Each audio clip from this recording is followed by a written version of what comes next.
Manhattan Bank has been serving the Gallatin Valley since 1905. Started by local farmers in order to help grow the agriculture industry, Manhattan Bank has since grown into a full-service bank serving the entire valley. With branches in Manhattan, Churchill, Three Forks, and Bozeman, you're never far from your local bank. As banks are consolidating and changing, Manhattan Bank sets themselves apart through consistency and a small-town banking feel. Come see why we have been in the valley for well over 100 years. Stop by the new building in Bozeman, see Justin Skillman and Tyler Dosher for your business banking, and Brad Whitmer for your home loans. Go Cats. Member FDIC.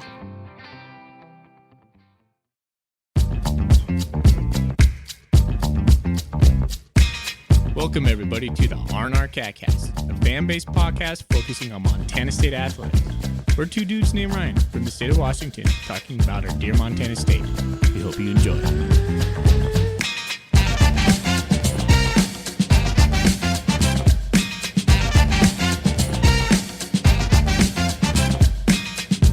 All right, welcome back, Bobcat fans. Thanks for joining us on another episode of the R&R Catcast. I'm one of your hosts, Ryan Foley. He's your host, Ryan Thornburg. We are the Ryans of the R&R Catcast, the Montana State affiliate of the Big Sky Podcast Network. And we have a sweet sponsor in Manhattan Bank, taking care of all your banking needs in the Gallatin Valley. 4 locations: Bozeman, Churchill, Manhattan, and Three Forks. Happy to have Manhattan Bank on board for this season.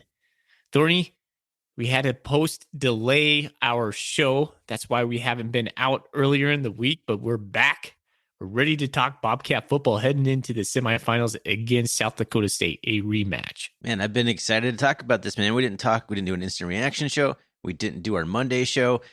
We haven't talked since last Monday.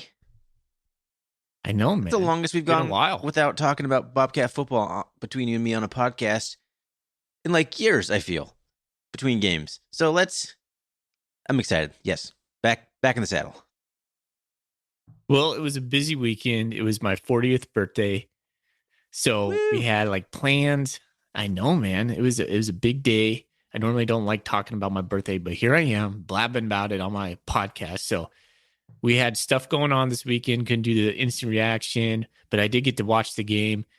And I did get to watch a little bit of the South Dakota State game. So we'll have some talking points on that for sure. Sounds good. And I'll try and get this one edited quickly and pushed out quickly. So maybe the audio quality will suffer a little bit, but we got to get this thing out fully. We got a lot to talk about too. Absolutely. Right on. Okay, well, let's get into the show rundown of what we got going on. Let me look at our document. We're going to talk about our beer. We'll talk a little bit about the news, if there is any news. We're going to recap quickly the William and Mary game. We planned on doing 2 episodes this week, but I was not feeling good on Monday. And so we're going to shorten up the William and Mary recap and spend a little bit more time on South Dakota State and some Golden Coolie questions, because we got quite a few Golden Coolie questions. We do. We have a lot of good Golden Coolie questions, so excited to answer those. Woo! All right, man. Well, I think we just get into it. Let's talk about what's in our Golden Coolies. Let's get right into it, man. What's in your Golden Coolie? I wasn't sure what button that was. I've done this a bunch of times now. I'm like, please don't hit the wrong button that makes like the wah wah sound. I have a Samuel Adams Winter Lager. That's all I got. Whoa. It's winter football season. This one just seemed like the right beer to drink for a cold, icy game in Bozeman victory. And it sounds like it's going to be pretty chilly and icy and bad weather over in Brookings on Saturday. So winter lager, festive and smooth, Samuel Adams. I love a good winter beer. And Samuel Adams, I think, is one of my favorite micro brews, I guess you could say. Really? They're so East Coast. You're such a West Coast guy. They make good lagers and stuff. They make good winter ales. They make good ales. Yeah. Okay. One of the presents for my 40th birthday party was a 6-pack of one-offers, and I pulled one out of there today. It's called No Bad Days. That's why I chose it, man. No Bad Days. Nice. I like in it. the semis, bro. 3 years going from Barrel Mountain Brewing in Barrel Mountain, Washington, I believe. Battleground, Washington. There it is. So I don't know where Battleground is. Do you? I think no. No. I was gonna give a guess, cracked it but yet, I don't know where it is. You haven't even cracked it. You haven't even sipped it to tell us how it tastes. I was drinking up a little bit of water. We had a staff party, our holiday party, our Christmas party right after work, and so I was hydrating with some water after that. So here it is, first taste. All right, so I'm going to talk while you sip, so no one has to hear you sipping beer. How was it? It's very IPA-ish. All right. Nice, crisp, clean. I like it. All right, well, there it is, people. Tell us what you're drinking on this very merry few weeks before Christmas. Not quite a holiday in Bobcat land. It's going to be a holiday here soon if the Cats can continue to win. Man, I'm nervous. I'm really nervous. I'm like, I don't want this thing to end yet. I know. So, right? We'll talk about the SDSU game. We're getting a little ahead of ourselves, but I'm a little bit nervous. So, hey, let's go into the news. You told me, and it's in our document, Fonse and Stones Glessner. What do you got on them? So just a couple record-setting performances or careers so far for the Bobcats happened against William & Mary, so I figured we'd talk about that now before we get into the game so we don't forget about it. As Isaiah Fonse broke Ryan Johnson's record set in 2002, all-time rushing yards in Montana State history on a 68-yard touchdown run, so that big, huge touchdown run where he burst up the middle, untouched to the end zone, broke the record, and he ended the night with 3,715 yards, breaking Ryan Johnson's previous record of 3,646 yards. And I think I heard on Coulter's show, ESPN Missoula, that he did it with like 100 and some odd less carries than Ryan Johnson, too. And yeah, that's true. And he didn't need the COVID year to do it either. So he did it in his fourth year playing, which is comparable to what RJ did. No, and he's got a lot of football left to play. Just crazy. Like when it's all said and done, if he stays healthy, that record's going to stand for a long, long time. Yeah, absolutely it will. Considering the coaches he's played for who would just want to pound the rock and just his ability to run the ball. Coulter was talking about how low Fonse gets, like when he takes on runners. Have you ever noticed how he just dips his pads low to the ground and like bullhorns the player, and just they can't really get to his legs when he does that, and he just plows through them. It's unbelievable. Sometimes he goes so low that he basically takes himself out of the play, though. That happened to against William & Mary. He went right and like just lowered his shoulder so low that there's like a defender basically falling down, and he like fell on top of him. So sometimes a little bit to his detriment, but it's his balance is one of his biggest advantages as a runner, one of his biggest strengths. So good having him back in the fold. It's true. So fun to watch him play, and healthy, getting strong at the right time, because we're going to need that next week. But to continue on the conversation here, Blake Glessner broke a record for points scored in a single season. He is up to 137 points now. He did it on a 50-yard field goal against William & Mary, which is the longest in playoff history as well. Thank you, MontanaSports.com, for this document, giving me all this good information here. Let's see. Tom Wiley is the one who put this together. And yeah, I know Tom. He's a friend of mine. That's right. Yeah, I always forget that. But the previous record, do you know who the previous record holder was for points in a single season? Trivia question. Probably Jason Cunningham. No, it's not a kicker. Was it Cody Kirk? Nope. It's a Montanan, though. Tanner Bleskin? Troy Anderson. Troy mother effing Anderson. Troy quarterback Anderson. 128 points in 2018 from his quarterback spot. How did I not get that, man? That was a softball question. It wasn't a softball question because I read that. I'm like, oh, no way. That's why I asked you to see if you could get it, because I don't think I would have ever guessed that Troy was number 2. I would have gone straight to Jason Cunningham is who I would have guessed. Well, at least we're on the same page with Sunshine. I mean, almost every... It's awesome for Stones, man. Yeah. No, he's had a great year. He's really improved as the year went on, and kind of he had a little bit of an issue at the end of last year, but he's really shook that and had a really good sophomore season. I forget he's only a sophomore, right? So pretty impressive season for Blake Lesnar, and he's not done yet. None of these guys are done yet. The All-American teams came out. Brody Grebe was like a third-team athlete. I mean, you didn't get one guy on second team or first team. There's so many postseason All-American things now. That one was the it was the Associated Press, which I don't even know. Yeah, that's a big one. Is it though? I think so. I don't know. The AP poll. I put way more stock into like Sam Herder's All-Americans than I do AP. But yeah, Brody Grebe, which Grebe is a great player and he's had a good season, but for him to be the only guy on the list seems a little interesting to me. But I put that out on Twitter today. I have to explain this to you nowadays because you don't have Twitter. I put it out that how many All-American AP players each semifinal team had. And it was like 5 for North Dakota State, 5 for Incarnate Word, 4 for South Dakota State, and then 1 for Montana State. Just ridiculous. Like, and I get why, but I think it's just a testament of how good of a team and a program Montana State is over any individual elite talent necessarily.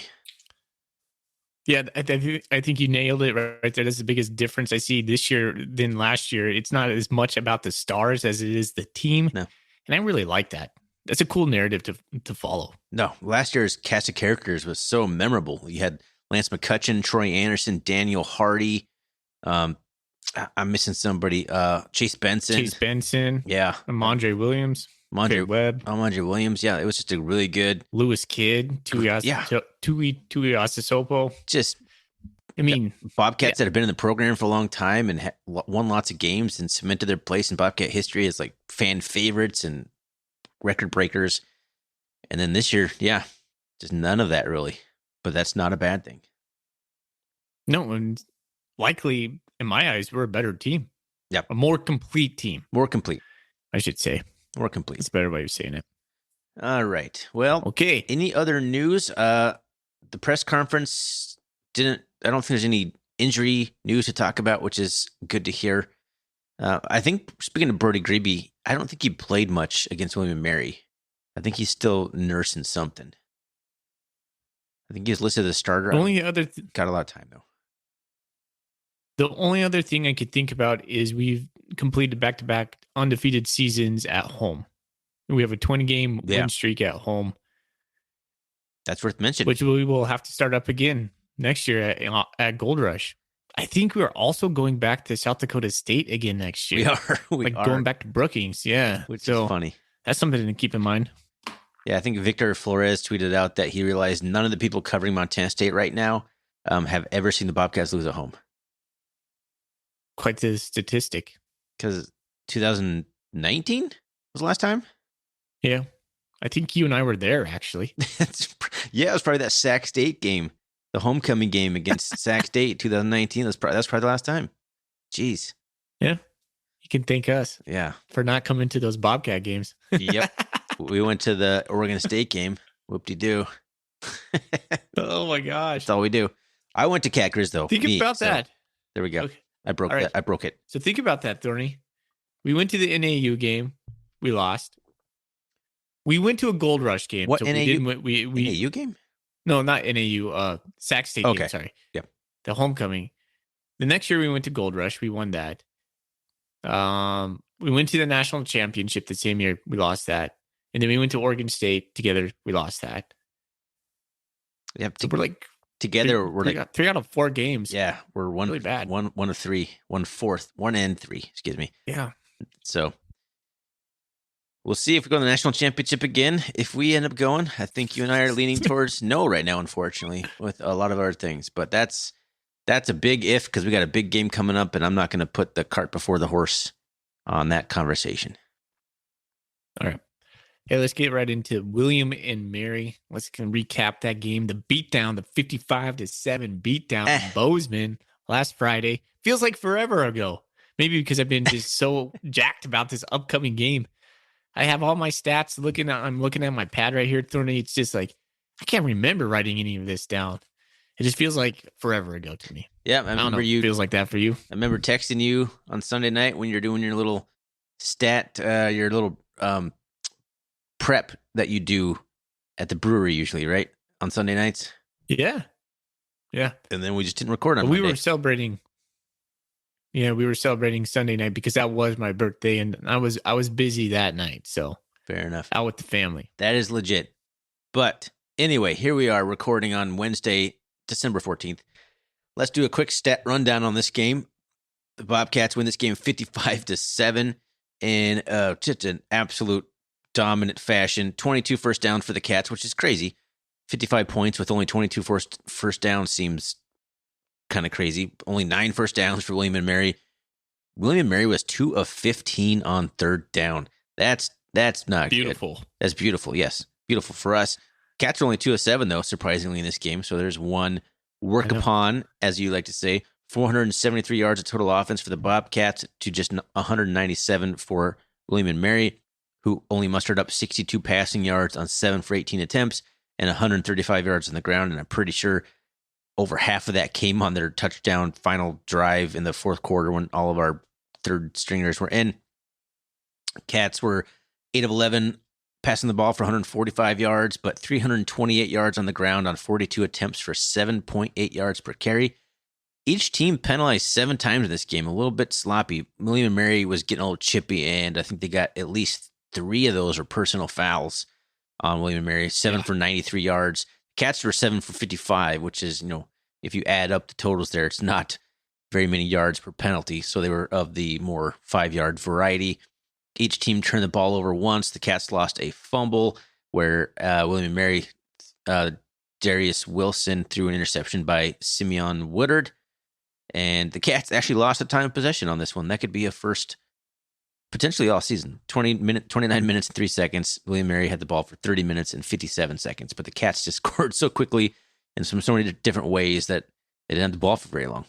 And I don't think they even ran that many plays this game either. Just kind of a weird, one-sided game and you'll go through the personal stats here, but there's not a whole lot to really take away from this game, in my opinion, but we'll get into that. Well, here's a stat you didn't cover. William and Mary punted 10 times for 436 yards, and we only punted 3 times, I think all in the first quarter. Yeah, we went 3 and out on our first 2 drives, I believe.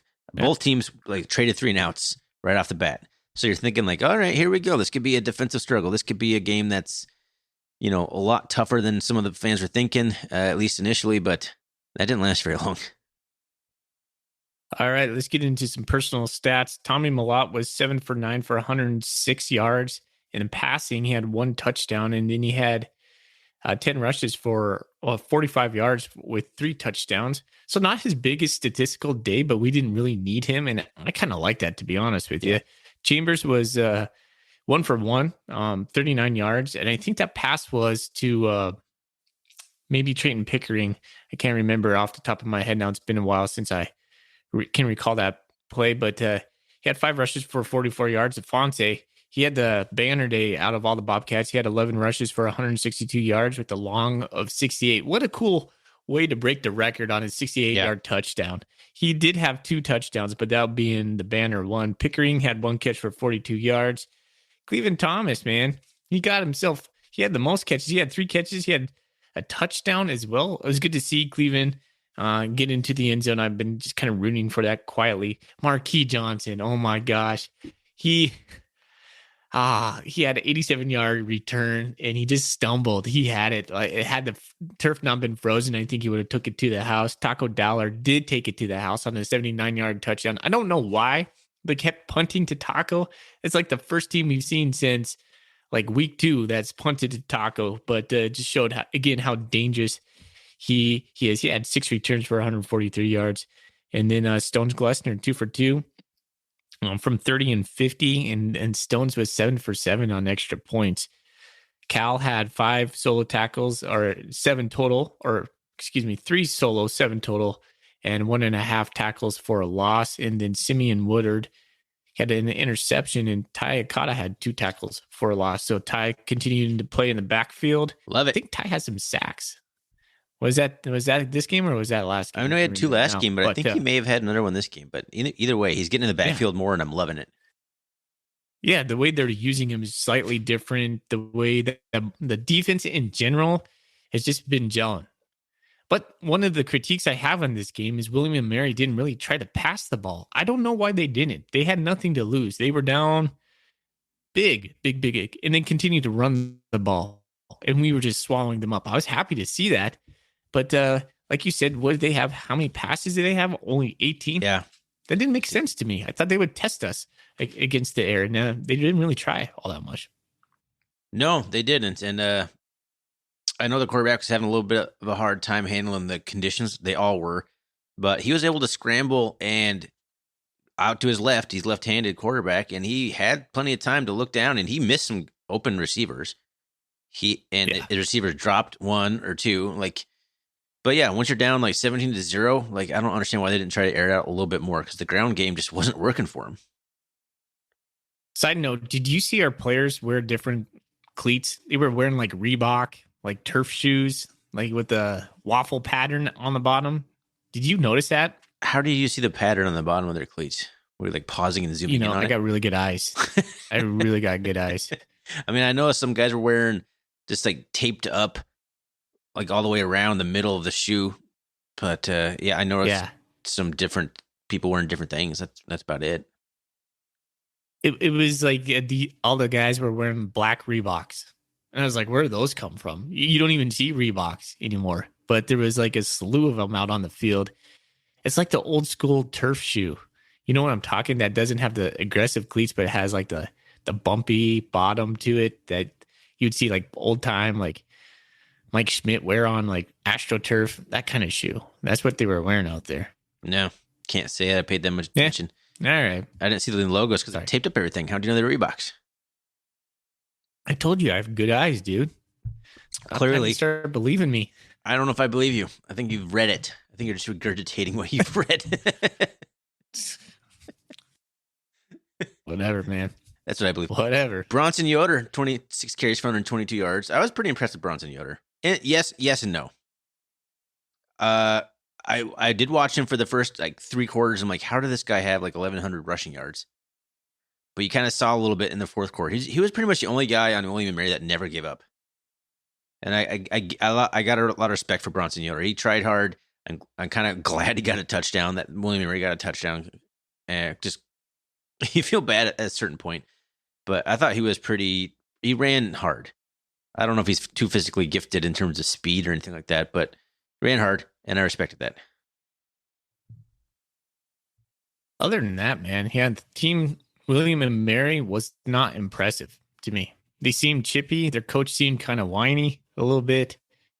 Maybe I'm painting him in the wrong way, but it felt to me like kind of how I thought that game would go. I'm not too surprised we beat them 55-7. It was going to be home. It was going to be cold.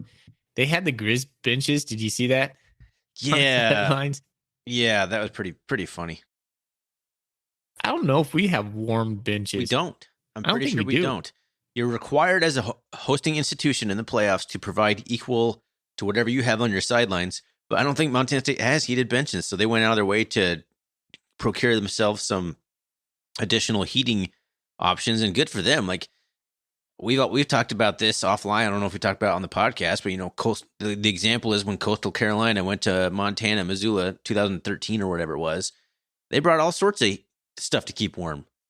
I think that's smart. If you're a team that's not used to the weather, William and Mary fans and we're talking about it wasn't gonna be a big deal. Players were talking about, we're not gonna wear sleeves. We're gonna go sleeveless and we're gonna be tough. I'm like, that's stupid in my opinion.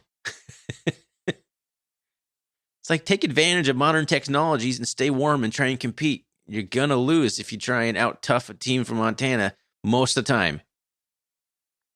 Not every time, but look at these guys wearing no sleeves. Like Tommy Malott. It's 4 degrees out there. No sleeves, no gloves. I don't know how he does it, dude. I get cold looking at the guy. Yeah.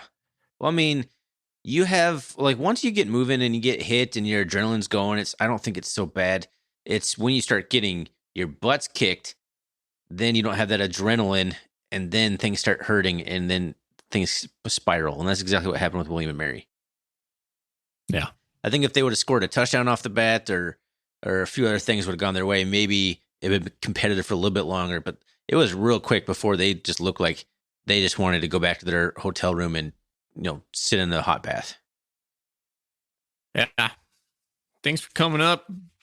Don't let the door kick you on the way out. Sorry, William and Mary. You guys didn't look up to snuff. I do think the cold had something to do with it. We talked about that last week. Like you said, they looked miserable. They just looked miserable on the sideline too, but they were getting their butts kicked. That'll make you look miserable too. I don't know, man.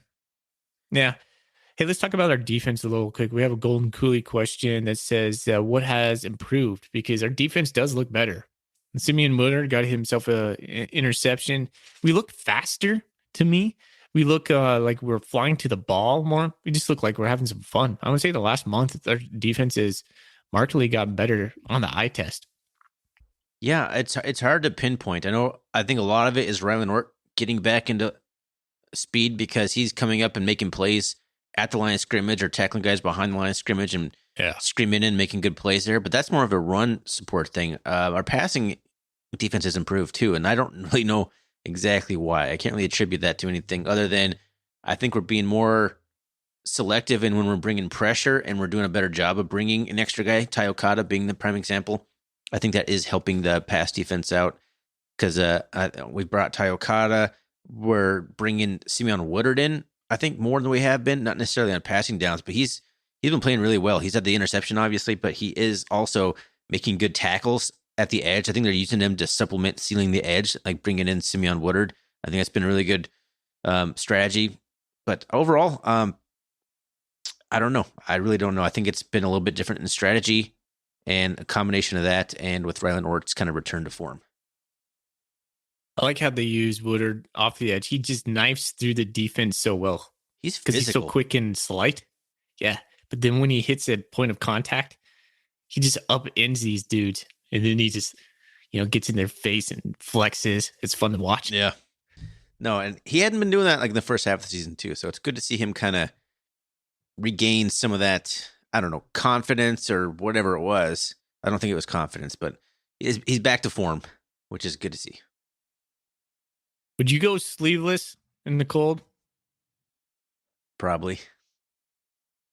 Did I tell you? In that moment where I was, a 21-year-old, 20-year-old kid who's physically in the best shape of his entire life and have been practicing out in that, yeah, I probably would. Right now, no. I would die.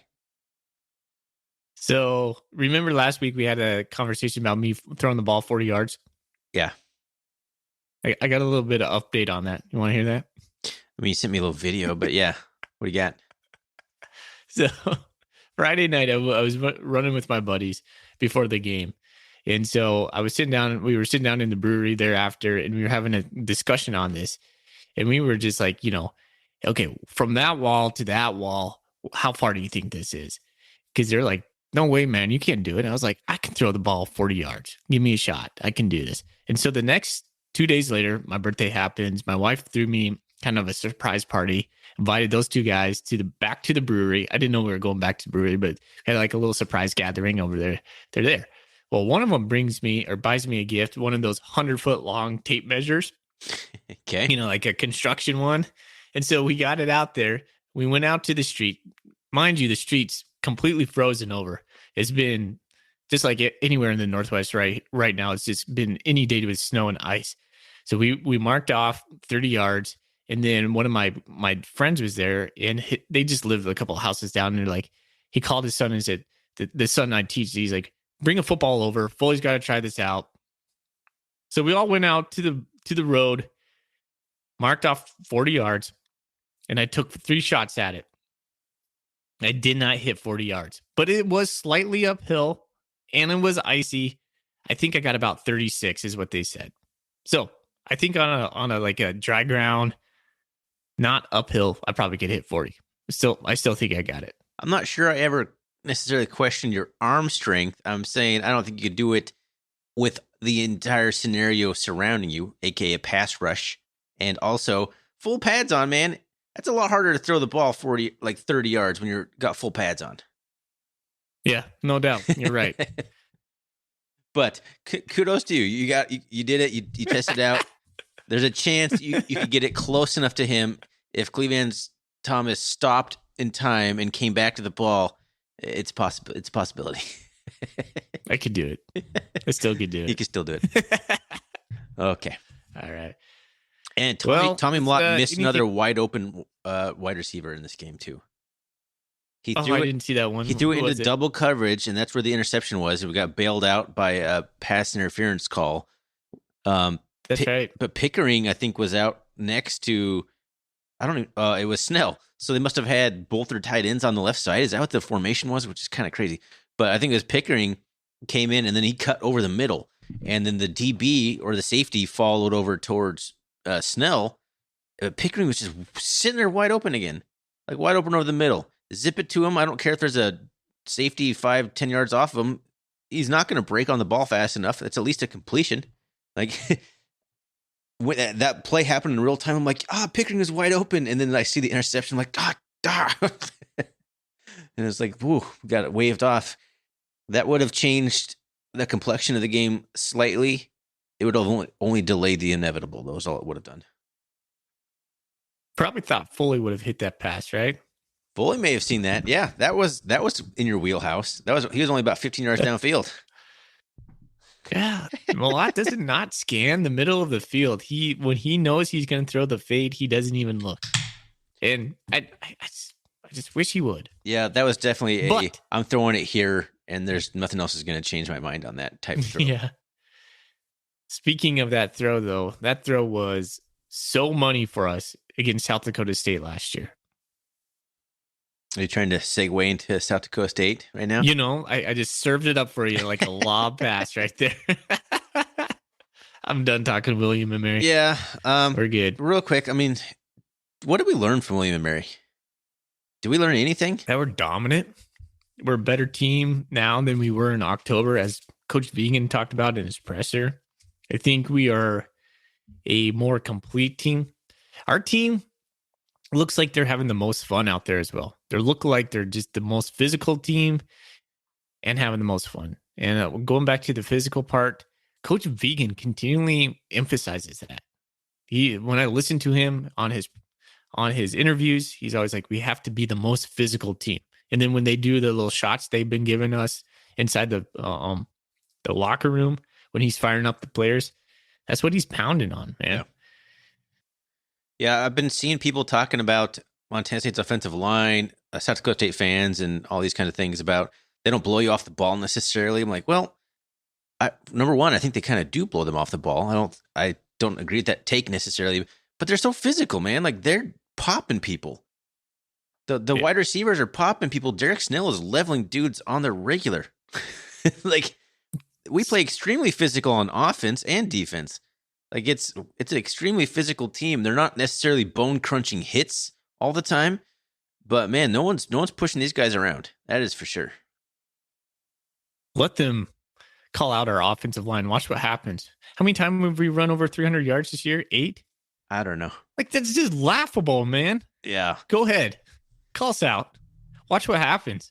Yeah, but the podcast I did listen to, like the Jack's Illustrated podcast, was very complimentary of the defensive line. It's just like they're not blowing guys off the line. I'm like, well, they do though a little bit. They do. Not in a traditional like power run, inside zone, power football. I can see that. Like we aren't moving guys A to B that way. But when we get ahead of them, if we can move in space and get a hat on a hat quote right there, yeah, watch out. I think they're more moving them kind of like sideways than they are like pushing them straight backwards. Yeah. Yeah. And that's still moving guys. To me. Still moving guys as far as I'm concerned. So there's a question for me. Like if I was going to send in a golden coolie question, this could be one of them. Afonso is not that outside zone kind of guy. So our run game has been so good with that lateral movement. Like you said, that the outside zone. Afonso is more of a power inside zone kind of guy. Does that hinder or is that going to be a problem for our offense? He ran for 164 yards, man. I know against William and Mary. I'm just saying Like we've been doing one thing, and then Alphonse's come back, and I noticed it was a different style of play. It was a kind of a going back. It kind of looked more like our run game we did last year. Well, there's a couple things here. Number one, Fonze's 2 games back now. He's averaging 12 yards a carry. But I think it's complementary. And it's one of those things that even if it's not working, it's setting up outside zone plays. Because we're trying to run up the middle with Fonze. Okay, it doesn't work, but maybe the defense starts collapsing towards the middle a little bit. They're just so complementary to each other that it just is one more thing for defense to have to worry about, I guess, is how I look at it. Okay. Yeah, that's probably a good way of viewing that. All right. All right. Well, nothing else on William and Mary. Man, what a whoop down, as we like to say around here. Super. It's just great getting your starters out in a playoff game. Like that's like the ultimate thing, that if you can get that done and rest your guys and not risk any further injury, plus build reps for those secondary guys, like that's the dream. That's what North Dakota State has been doing for a decade. You're right, man. You are right. And now we get to face South Dakota State, which feels like almost could be the toughest game left, including the national championship. So, yeah, I've been reading this too about like, this is the national championship game here. Some people are saying that, like, I don't know. As far as I'm concerned, the Bison are still the team to beat. Maybe it's not the best Bison team that's been around, but here they are again in the semifinals to probably take care of Incarnate Word at home and make it back to Frisco. So, and who knows how to handle Frisco better than North Dakota State? Nobody. So as far as I'm concerned, North Dakota State is still the team to beat. But I do think it's probably the most even Final Four I've seen in some time. I guess James Madison, whenever they were in there, is always an equal footing. But 3 of the 4 are strong, and I don't know, man. Incarnate Word could give the Bison a run for the money. The pass defense, I think, is kind of one of the things that they're not as good at this year. And man, Lindsey Scott Jr., I hadn't watched him at all before the playoffs started. That guy is a talent. Yeah, unreal. That Sac State game was wild. Just wild. It was like must-watch TV. I couldn't stop watching. I was like, well, they got a minute left. They're going to score. Oh, and then Sac State got 2 onside kicks, 2 in a row. I was like, what the heck's going on? Man, that was an exciting game. I didn't know what I wanted. I wanted Sac State to win, but I kind of didn't want them to win at the same time because I was a little bit just tired of like hearing about Sac State, but I wanted North Dakota State to come out of Fargo. That's the only reason why. Yeah. And I wanted the Bison to have to travel. Yep, but, exactly. Alas, they don't. And now, Montana State beats South Dakota State, and then North Dakota State goes to Fargo, and we actually beat North Dakota State. That would be something to talk about for years and years. It'd be the most gratifying way. South Dakota State is an amazing team. North Dakota State is North Dakota State. They got all the cachet, whether they're a down team or no. What you said it yourself. They know how to do Frisco. That is a real thing. They know the stadium. They know how to prepare for it. I mean, that's one thing. Remember last year when we had like fall camp or winter camp is what they called it. Yeah. I mean, that's just part of what they do every year, not just some years, but every year. Yeah. So for Montana State to get to Frisco and then to finally beat the Bison, that would be quite the story. Just an epic run. Yep. That would absolutely be the most gratifying and potentially the best matchup for the Bobcats in terms of just pure X's and O's. Because really? You don't think Incarnate Word would be? I said the best matchup.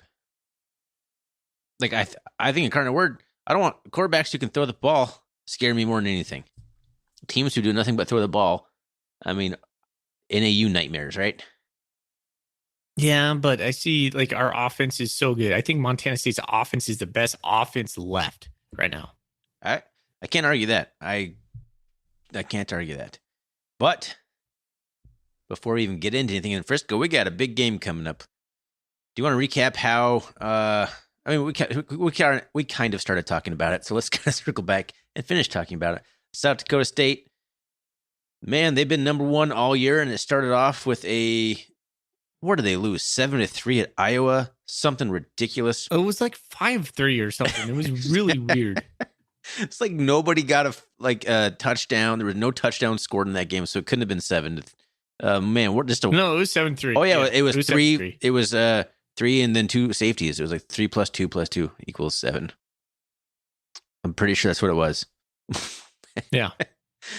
But it's an odd game. But they get into the playoffs, the number 1 seed after beating North Dakota State in the regular season. That was a pretty interesting game. I want to talk about that for a second because I kind of went and watched some highlights of that because doing my scouting, I'm like, probably Holy Cross and North Dakota State are probably the 2 games I want to kind of look at as a Bobcat fan to see what we're dealing with here this year's version of the Jackrabbits. And man, like North Dakota State had that game pretty much in control for a while there. I'm trying to find my notes here. Yeah, North Dakota State was going to go up 28-7. They were like on the 20-yard line right before halftime, and it was 21-7. And they threw like a bad not pick six, but it threw an interception into the end zone. So instead of like coming out with a field goal at the very least, all of a sudden it's 21-7 instead of 28-7. And then at halftime, the Jacks dominated the second half. I think they only allowed 28 rushing yards from North Dakota State in the second half of that game. They came all the way back from down 21-7 and won the game. It wasn't 21-7? 23-21. Yeah, so there it was. Yeah, 23-21. And there was another point in the third quarter where South Dakota State fumbled it, and it went right to a North Dakota State player, and he like fell on it, and it squirted through his body and like got recovered by Jackrabbits. Like fell right to him. The guy all alone like bounced on it and just like, football's a funny thing. It happens. But there's plenty of chances for the Jackrabbits to lose that game, and they probably should have lost that game. So they're not completely unbeatable. And Holy Cross had them on the ropes there too for a little bit too. And that was I watched a good chunk of that game, and I know Bobcat fans are looking at that game and seeing the quarterback for Holy Cross. I don't remember his first name, but Sluka. Hang on, Sluka, hang on. But he had 200 some odd yards scrambling around, looking like Asho O'Hara and Tommy Lott combined. But didn't matter. They couldn't win the game. But I know Bobcat fans are looking at that, thinking that, well, if he can do that, then we can do that. I'm not sure how much that actually is true, though. How much do you take away from that Holy Cross performance? Kind of a lot, actually. I think that it bodes well for our +1 run game. I think the Montana State should be able to run the ball on them. And here's why. I don't think South Dakota State plays. They don't play a lot of different fronts. They're a little bit multiple, but they do what they do. They're kind of like the Bobcats as far as their defense goes. And I think that bodes well for us.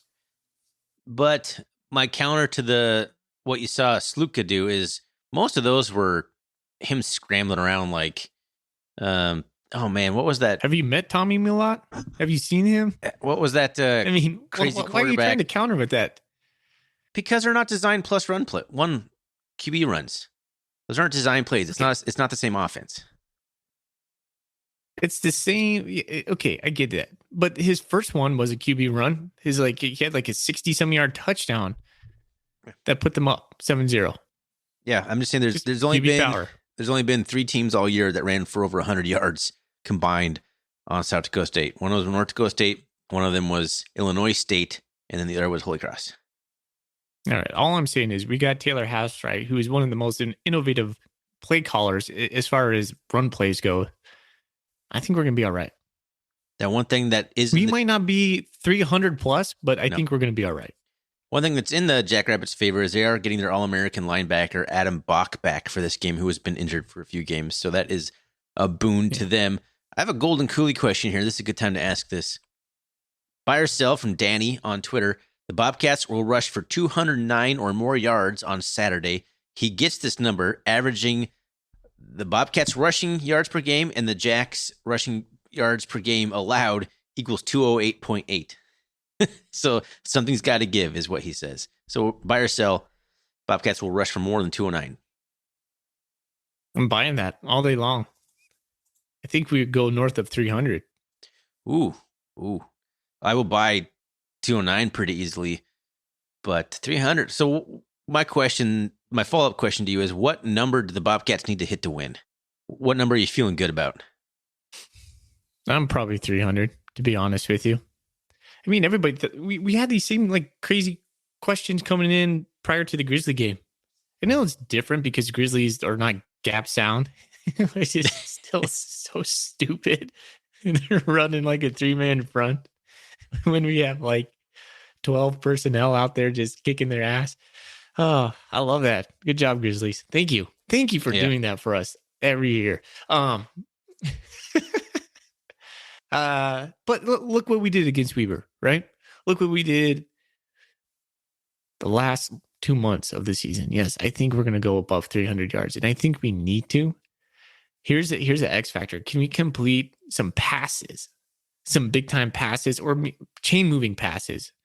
A couple touchdown passes. Maybe if we had 2 touchdown passes through there, I don't know, through Chambers, Malott, however you do it. We needed those last year because they were bottling up Malott a little bit last year. Malott ran it for 30 times last year. Magical for sure.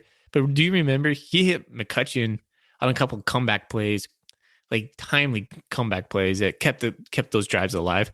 We're gonna need a couple of those.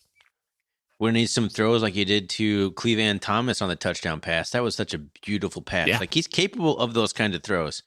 And we're going to need to take advantage of some of those passes up the seam. Like we saw, like I was mentioning, the wide open Pickering miss. Like there are going to be opportunities in the passing game. There's going to be opportunities. There's going to be a guy open. And if Malott can consistently find the open guy, even if it's for 7 yards, it's going to be, a recipe for success for the Bobcats. Because there's going to be 3rd and 4s and 3rd and 5s, and those aren't going to be as easy as they have been against a team like South Dakota State. You might have to throw it a time or two. You just can't run it on 3rd and 8 every time and get a first down every single game. Can you? Maybe you can. Maybe the Bobcats can. I don't like when we're 3rd and 7, 3rd and 8. That's like not a recipe for good for Montana State. That's not where we want to be. No. Lindsey Scott, different story. Like that guy just thrives on 3rd and 8. He's like, whatever. The same as 3rd and 22, and yeah. Lindsey Scott's probably going to find a guy, convert that. Yeah. We're not built for that, and that's okay. But we also take very, very few negative plays. I don't have the stats in front of me, but we don't get tackled behind the line of scrimmage very often. And if it is, it's maybe right at the line of scrimmage, and maybe it's a yard backwards.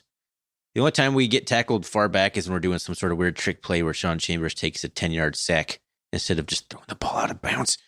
Just do it, man. Just throw it away. Just throw it at Tommy Malott's feet. I saw the play. He was like covered. Okay, throw it at his feet. Whatever. Live to fight another play. Yeah. I wonder if that's hard, making that choice, just being a competitor. Like rolling out, I can get this guy. I just got to slip this one guy. Damn it. I went down again. I could have thrown away. And Coach is yelling at me now. That's so funny because that's a funny thing to think about. Every quarterback in the history can throw the ball away. You're talking about physical limitations or all this stuff. Every quarterback is capable of deciding, okay, I should throw the ball away right now. But they all approach it so differently. Remember, Denarius McGee was terrible at it. He would hold on to the ball to the last second and then get like crushed throwing the ball and throw an interception. He was like really bad at it. Yeah. He just did not like to throw the ball away. He's like, I'm not throwing the ball away.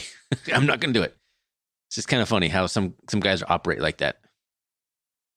Got a new guy on Golden Coolie question. Cage Rage is his name. Over under to secure the victory. 150 passing yards plus 280 rushing. That sounds about right. So is he asking if it needs to be over and under on that? Yeah. I will say over, but only like it can be exactly what you said. So 1 yard over in each of those. I mean, if we get 150 passing on this, I'd be pretty impressed. That'd be a good day for the Bobcats. So I would say he's probably kind of spot on is where I would think. But I think we're going to be over. Did he say Tommy Malott or did he say the Bobcats? He didn't. He just said over under secure victory, 150 yards, 280 rushing.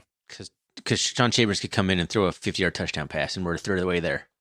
As long as it's not Tommy Malott going for 150, because I feel like this is a game where we could see some more kind of plays like we saw against Weber. I kind of think we should come out first play, just do play action, just let it rip right down the middle. That's something. Get a mismatch Just take a somewhere and shot just right off fire the it. bat. Just rip it. Just grip it and rip it, man. I'm telling you, they're not going to think it. They're going to just like, well, they're going to. I like that we've been starting Elliott in the backfield. They're going to be like, oh, they're just going to give it Elliott on the outside zone. No, just fake the handoff. Have a crossing pattern go across the middle. Just take a shot. Let's do it. The only problem with that is an interception. If South Dakota State wins the toss and defers, and we get the ball first, and we throw an interception on the first play of the game, it's about as bad as you can get. Well, could be, but it could be the best thing you could do. But as well. yeah, true. But Montana State, if anybody's going to have a momentum problem initially, Montana State can overcome it better than anybody I've seen, any Bobcat team I've seen.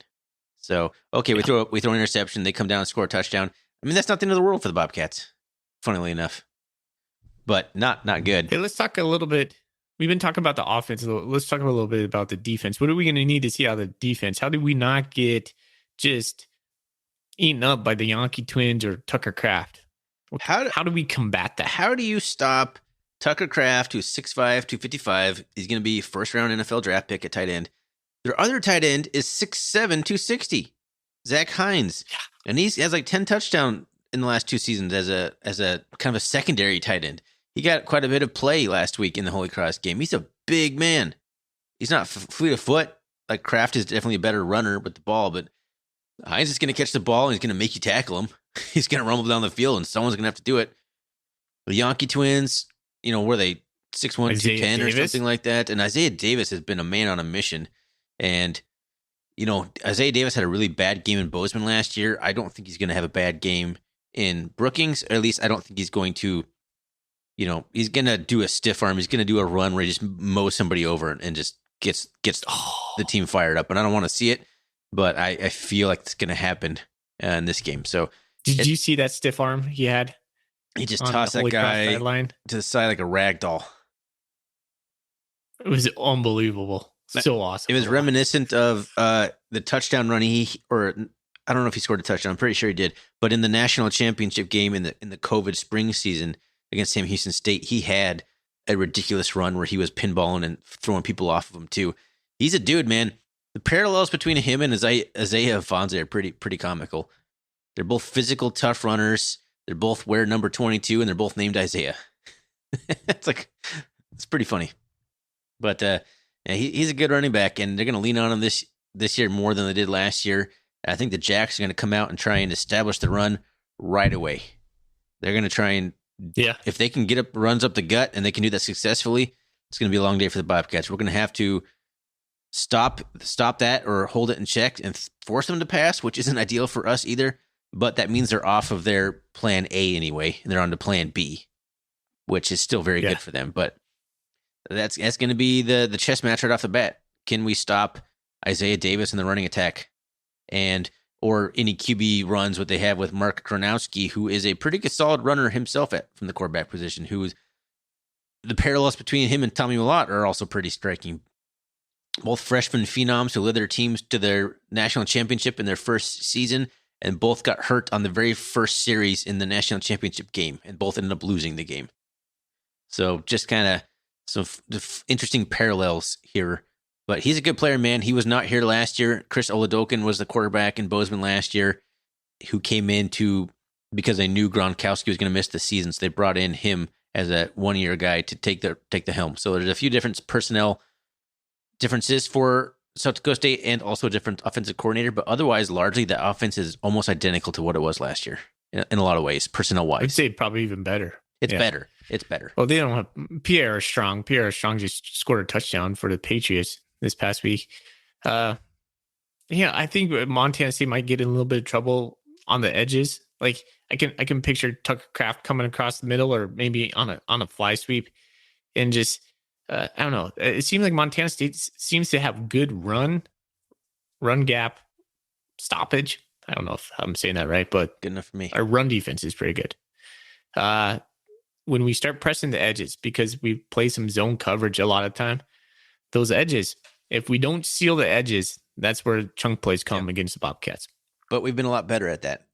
Although Weber did have some success in the first half.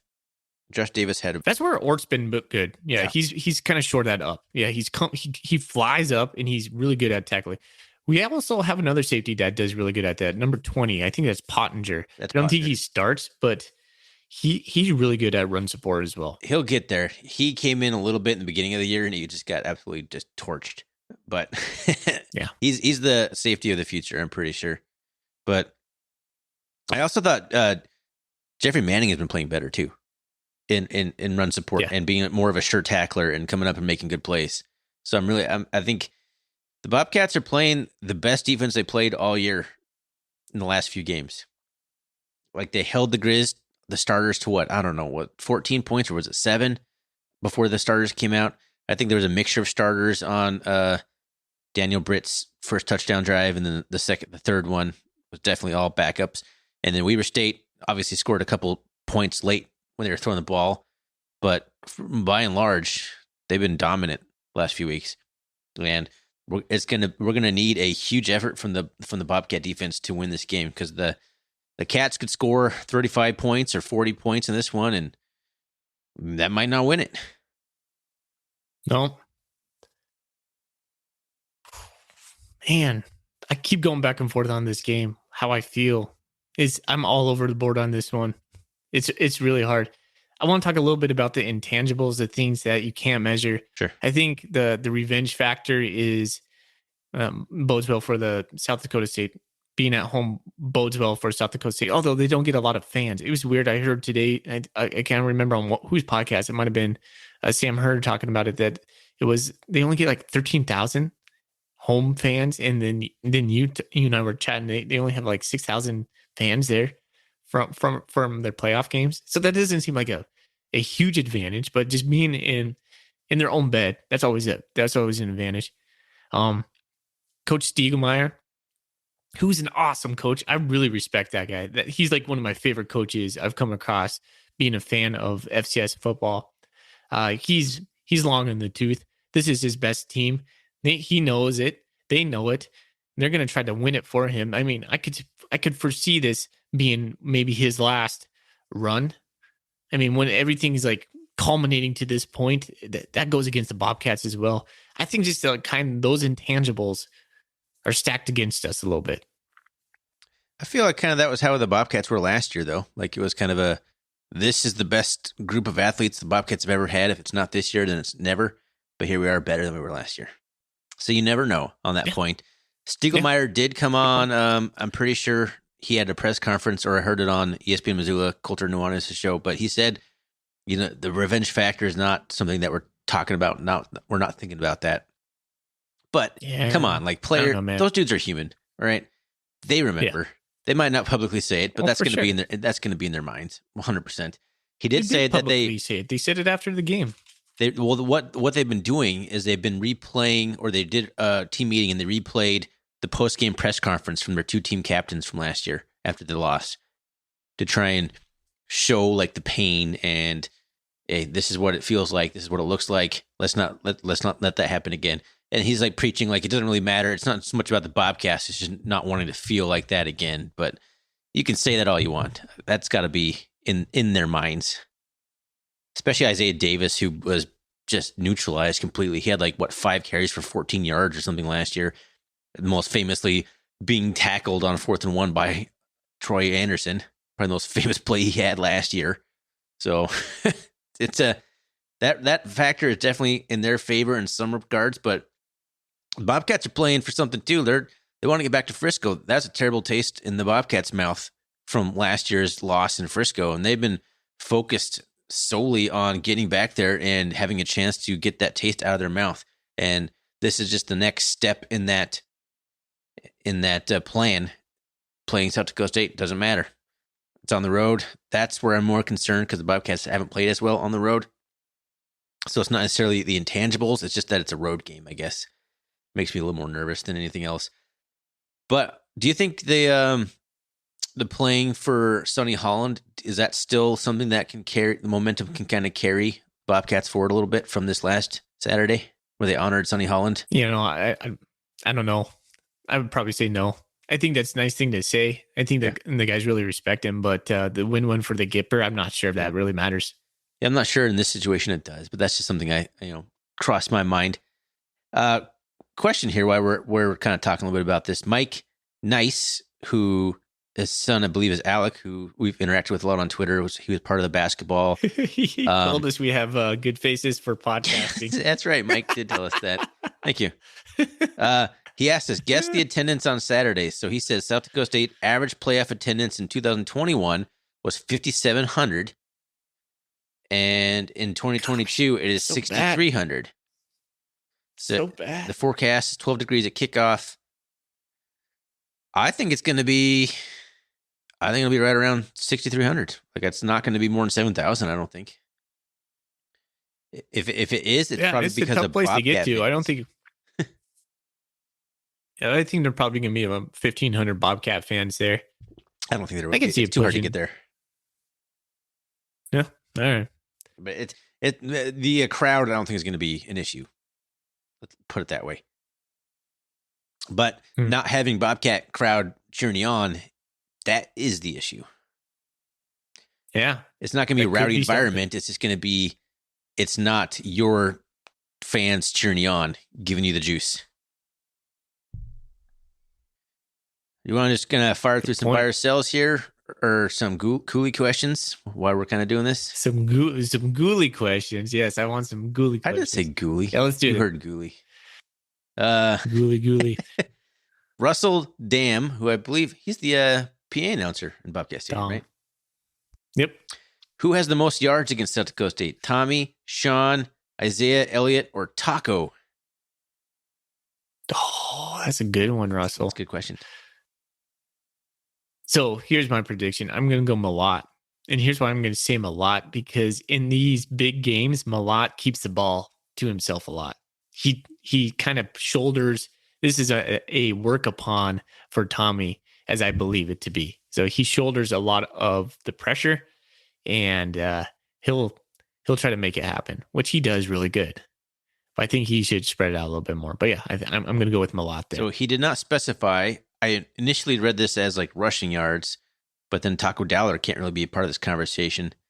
So if it's combined yards, and even if we're allowed to include all-purpose return yards for Taco Dowler, I'm probably still picking Tommy, because if he'll probably have 250 yards of total offense at least combined. I don't think anyone else is going to get near that. So if you're counting passing and rushing, I think it's Tommy. Okay, what else we got here? Brendan Henshaw asks us, are there any matchups you think we can exploit against South Dakota State that will help us win? On the other hand, are there any matchups that they can exploit that will be our downfall? I think we kind of talked about them pressing the edges against us as being a place where we could be at deficit. What about some offense for us? What could we exploit against them? So I think there's going to be opportunities in the passing game. They aren't particularly fleet of foot front seven either. Their front four is very sturdy and dominant, but I feel like they're built to stop North Dakota State. They're built to stop power run, I formation football. So I think just straight up our speed can exploit them. However you want to cut that, getting to the edges or cutbacks, however you want to spin that, I think that's where we can kind of exploit them. And as always, there'll be opportunities in the passing game, but that's really no different than any other game, in my opinion.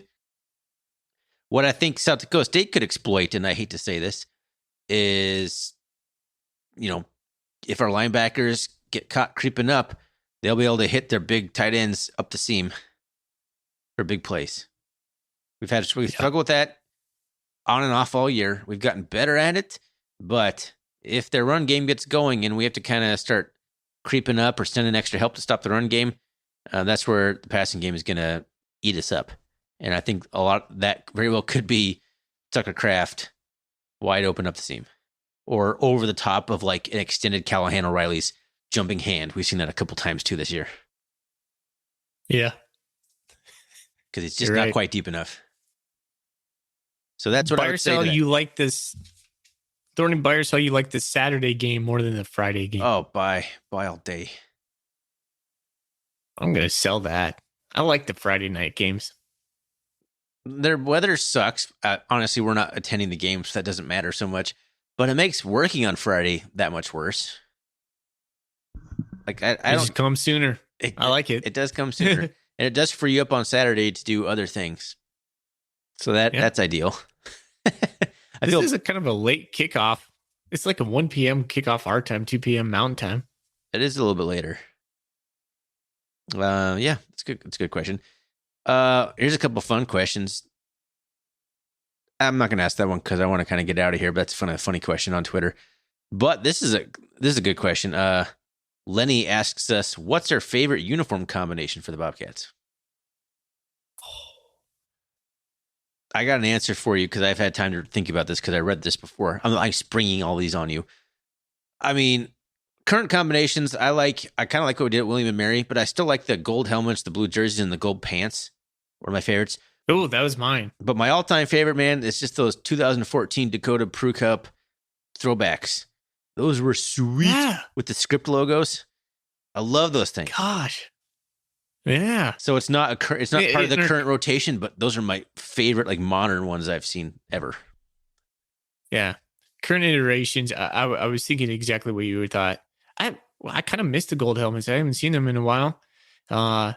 Blue. Sometimes I like when we go blue with white helmets though too. Yeah. I think that looks kind of cool. That's typically like a mid-October run that we normally hit up, but I don't know. Have we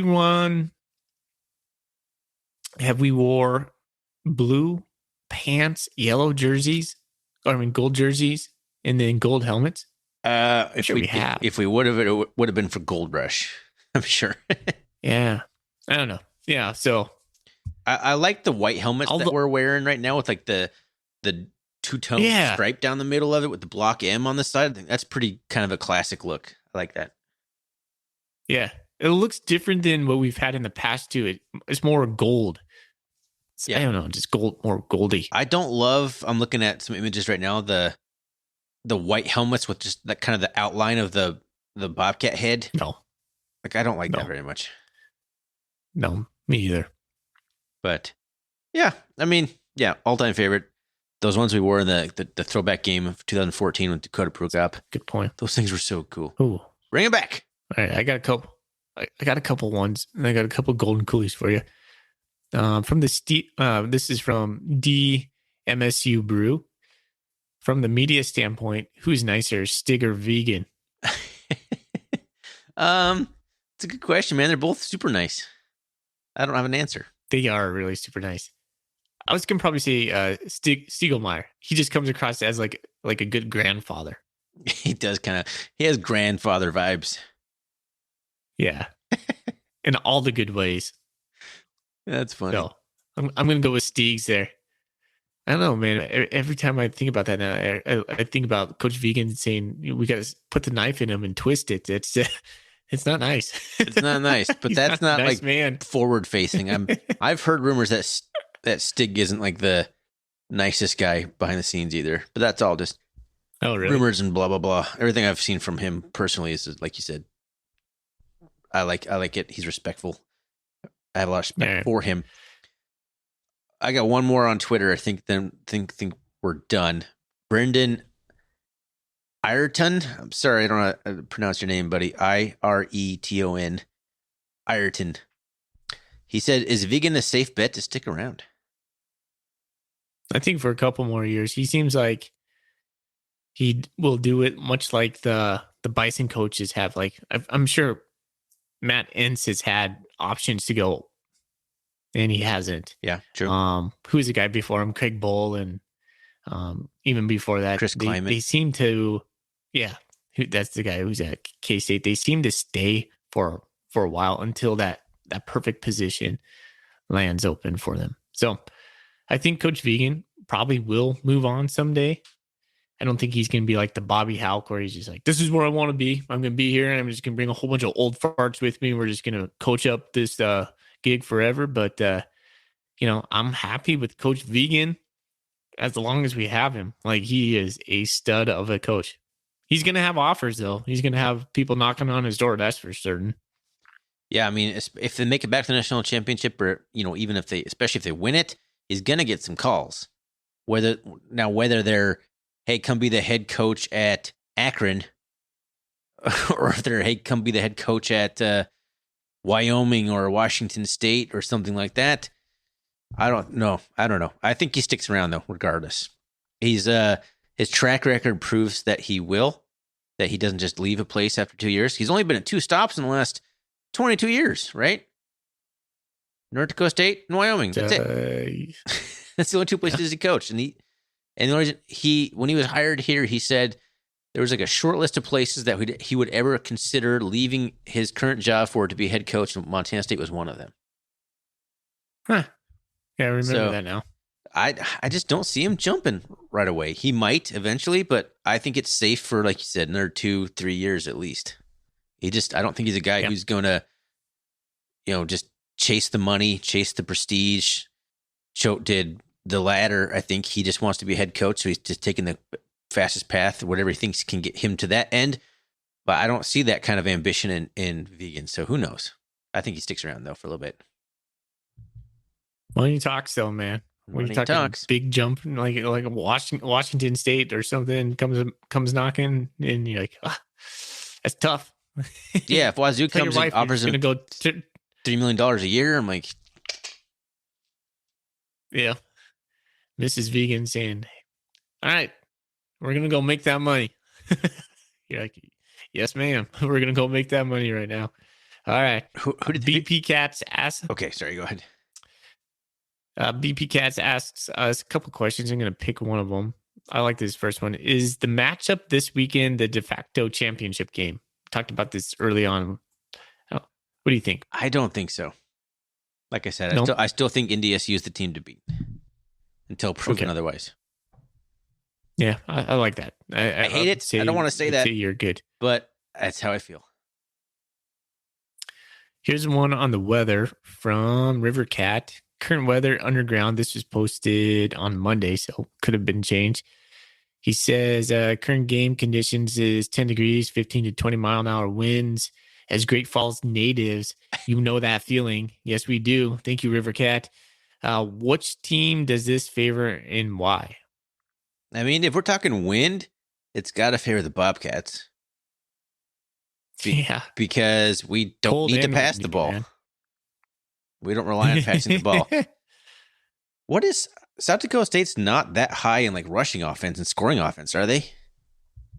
I don't have the stats in front of me, but I don't think they're like top 10 I rushing looked that attack. up earlier, but I didn't write it down. But yeah, I was kind of looking at some of that stuff. It's most notably people are billing this game. This game has a lot of interest outside of just being a big game because South Dakota State is the number one rushing defense, and we are the number one rushing offense. And so that's the big headline. Outside of that, I think everything's kind of a wash. Hold on, I'm looking up. Oh, man. Are they not even top 50?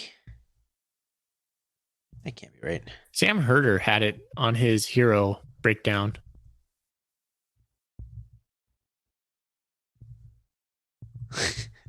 Let me just keep wasting time here. Well, I'm glad he had it on the breakdown. I'm glad that you don't remember was on there. That's very helpful. Do you want me to look it up for you? Yeah, I'm struggling here. Come on. All right. I'm doing my control F. There it is. Okay, they're 44th in rushing offense. They average 169.6 yards per game, and they scored 30 touchdowns, and they average 4.52 yards per carry.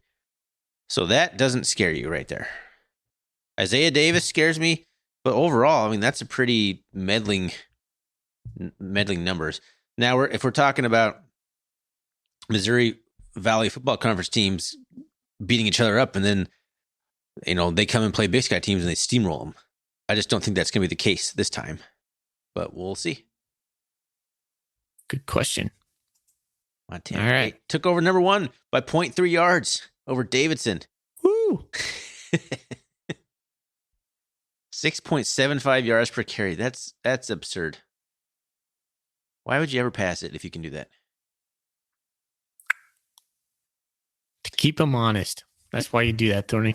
Exactly. So you can run it at that clip. Okay. All right. I think we need to get out of here and choose a Golden Coolie winner. That's all the Go to questions you bed. got on Bobcat We got one Nation. from WBTFG saying, what has our defense changed since the NA defensively? What has changed since the NAU game? You kind of talked about that. Ryan Lort being more aggressive, more sure. Yeah, we got a few questions on that. We also had Zach on Twitter that we met down in Frisco. He asked us basically the same question. So shout out to Zach for submitting another question. Appreciate that. I think too, like McKade O'Reilly's been coming on the scene quietly. I think he's like as far as linebacker with the depth we've had, I've been pleased with him. I like Kenny Iden off the edge. I think just guys are just getting better. They're playing better team ball. Yeah, guys are getting more reps. Young guys like Kenneth Iden and Danny Yu, I think, has also been playing a lot better too. So I honestly just think it's a better rep, and it seems like the scheme has gotten a little bit better, or the communication maybe has gotten a little bit better too. But whatever it is, it's working better. There hasn't been the consistent breakdowns like there was for the first 7-8 games. Who do we want to award the question to? We had the Russell Dam asked us about who has the most rushing yards. I thought that was a pretty interesting question. I just sent Russell a Golden Coolie, so he has one. Not picking him. Sorry, Russell. How about Lenny? Although asking about the favorite uniform combination. That was a fun question. Yeah, there you go. I like those kind of questions. A little bit more. All right, Lenny. All right, Lenny. Yeah, congratulations, buddy. Woo! I'll hit you up on Twitter. Woo! It's a good question. Made us think about that and reminisce about some good uniform combinations of the past. Bring back the throwbacks. Let's do it, Leon. Bring it back. Oh man, I'm stoked for this game. Like it's gonna be hard Saturday waiting that long to watch this game. It will be, but this is like I've been feeling pretty confident about since we whooped up on the Grizz. Anyone put in front of us, I'm feeling pretty good about. I was a little nervous about Weber State. We still feel pretty good about it. I was less nervous about William & Mary, but you're still like apprehensive about it. But this is the first game where I'm like, all right, this is a true barrier to the Bobcats going to the national championship game. I know Bobcat Nation's extremely confident right now, and they should be, and we have every reason to be. And I'm feeling confident right now too. But this is the matchup, man. This is it. This is a Final Four. This is what we've been waiting for all off season, building up to all season long. This is the game, man, to get us back to Frisco, to get us back to Texas. Get excited, Bobcat fans. Enjoy the moment. As Pete said, 60 minutes to Frisco. 60 minutes to Frisco. I love it. All right. Well, let's get out of here fully, man. Appreciate everyone for listening all season long. It's been a fun ride, and hopefully we got more podcasts yet to come. You can find us on Twitter, our CatCast. Thanks for everyone for submitting Golden Coolie questions on Twitter, on Bobcat Nation. We really appreciate the interaction, the fan engagement there. It's a lot of fun for us. You can find us on bobcatnation.com under a couple threads there, the Golden Coolie thread or the R&R CatCast thread that we got going over there. You can always shoot us an email at rrcatcast@gmail.com. Once again, thanks to Manhattan Bank for being our awesome sponsor for this year. And fully, let's get out of here, man. Let's go Cats. Go Cats. Go Cats.